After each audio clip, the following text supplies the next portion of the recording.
Hello, this video is going through task 2 of the second AAT sample assessment for credit and debt management. So, a 24-mark question, which is very much about knowing your formulas and being able to interpret them. So as I've said before, you've got this task, 24 marks, and then task 3, which is 25 marks. So pretty much half of the paper is around this idea of assessing creditworthiness with a big focus on ratio analysis. All right, so do make sure that you know these inside out before attempting this exam. So this task is about credit rating sources and calculation and analysis of performance indicators leading to a credit assessment decision. Bond Limited manufacture luxury pens that sell to stationery stores and other retail outlets. A potential new customer, M Limited, has asked for a credit limit of £12,000 and has provided financial statements for 2 years in support of their request. M Limited sells mainly for cash, but also have a small number of credit sales. You've been asked to assist the credit controller with this application by assessing the financial statements. Bond Limited offers its credit customers 30-day credit terms. So they haven't even given us the profit and loss and statement of financial position here. We have to look at that in the references. So we've got the statement of financial position, the statement of profit or loss, and then the credit rating system, which we'll need shortly. So the gross profit margin for 20x0 was £32.43. So I'm just going to turn this volume off because I keep getting pings in my ear. The gross profit margin for 20x0 was 32.43%, whilst for 20x1 it was, so we go to the statement of profit or loss, and this is the gross profit margin. Make sure you get the right year. So we're going to do 205 divided by 745 times 100. It doesn't give us an instruction on decimal places, but it's a drop-down menu. So having calculated that, I know the answer is 27.52%. This means the business is making, so it's fallen, so less profit from its sales revenue in 20x1, which could be due to, so if we're making less, it would be a decrease in the selling price or an increase in the cost of sales. This is actually quite a handy format when you're doing that writing, saying whether it's got better or worse, what it means, and what could have possibly caused it. The return on capital employed was 21.28 in 20x0. In 20x1, if we go to the figures, so it's a little bit annoying, got to keep flicking here, but so we want the operating profit, so 124 divided by the capital employed. So capital employed is going to be all of my equity plus my borrowings. So 698 plus 160 is 858. So remember, my operating profit was 124. So 124 divide by 858 multiplied by 100 gives us that. Gives us an answer of 14.45%. This shows that M Limited has generated, so what's happened, it's fallen, so less profit per pound of capital employed. Right, for 3 marks, in 20x0, the quick ratio was 0.63, whilst in 20x1, so let's work out our quick ratio. So that is going to be my current assets excluding inventories.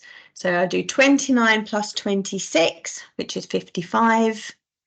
And then I'm going to divide that by 93, which is my current liabilities. Don't need to times that one by 100. It's a, how much asset have we got relative to liability? So 55 divided by 93 gives us 0.59. I just want to check, does that give me that exactly, or have I had to round? So 55 divided by 93. Right, it comes to 0.59139 blah, blah, blah in the calculator. There was no instruction here about 2 decimal places. Out of interest, I just wonder. Oh, it hasn't got it on there. All right, so we have to assume then to follow the pattern of the rest of the question. There's no direct instruction that I can see telling me to do that to 2 decimal places. So in this box, I've got to put decreased or increased. So it has decreased to 0.59. This shows the business is less able to pay its debts as they fall due.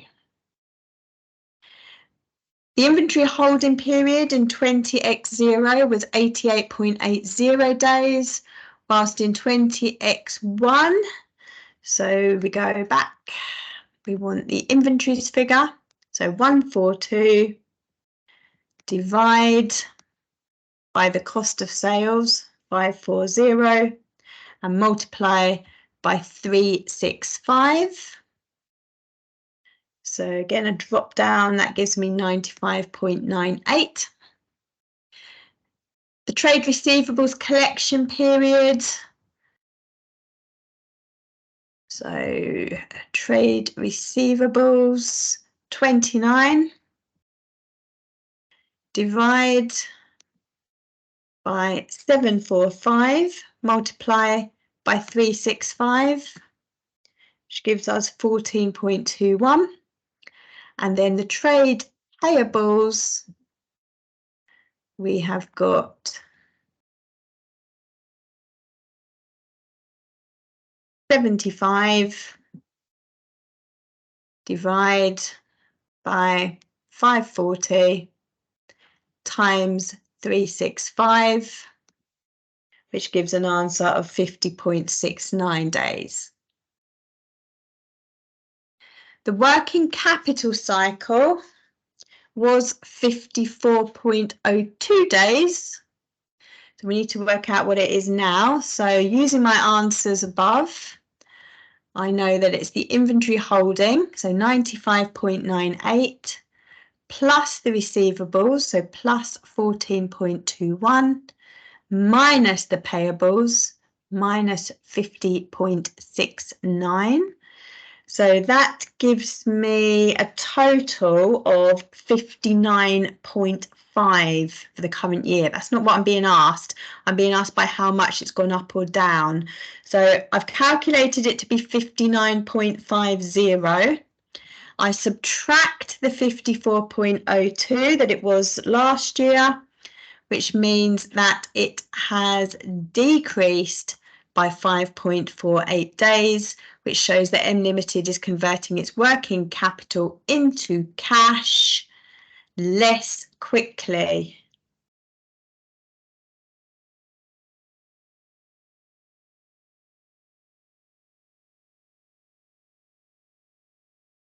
Overall, considering the information above, the recommendation is that we accept or reject. So you've got to come to a conclusion. So it's very similar to the next question, except it's computer marked, to be honest. So what we're seeing, worsening profitability, we're seeing worsening liquidity, we're seeing worsening days. So I think we should reject.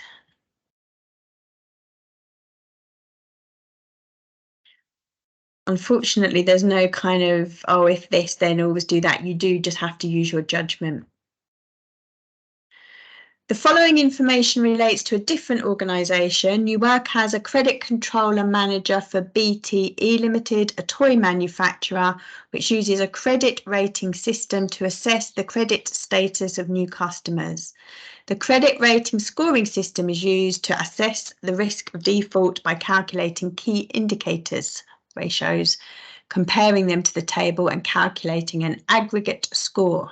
Aggregate just means everything added up. The credit rating system is set out in the references section. Here we go again. Okay. The sales department of BTE Limited has asked for a credit limit of £20,000 to be given to Gilbert's Toys, a potential new customer, which sells its goods in retail outlets and online. The performance indicators for X0 and X1 have been calculated and the rating for each indicator has been completed. So they've done all the calculations. All we have to do is put the ratings in. So the operating profit margin, you're literally decoding this. So 13.52 is between 10 and 20%. So that will be a rating of 10. Interest cover. So I've got 13.09, so it's 4 or more, so that's 10. Current ratio 1 to 12. I mean, this is really straightforward, isn't it? So that will be minus 10 on that one. And then the gearing is 20, so it's 25 to 50, so that gets another 10. Oh, wrong one, 10. And then you literally just add it up. So 10 plus 10 minus 10 plus 10. Even I can do that in my head. So that comes to a total of 20. And then we do exactly the same for, oh no, we don't even have to do it for the other year. We just have to add it up. So minus 5, minus 30, minus 20, plus 10 is minus 45. So we've seen a considerable improvement. Rid of that. The information below allows BTA to make a decision regarding offering credit terms based on the credit rating achieved. Right, oh, hang on, we might need that one more time. So risk, here we go. So we can literally decode this. So I've got 20 for the aggregate score, the total credit rating. So this year it is low risk.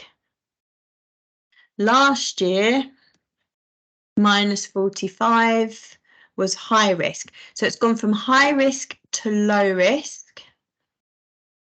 So using this table, so what did we have? So we've got low risk this year, very low or low risk in the current year, and high or very high previously. So it's that one. Request latest management accounts and defer a decision.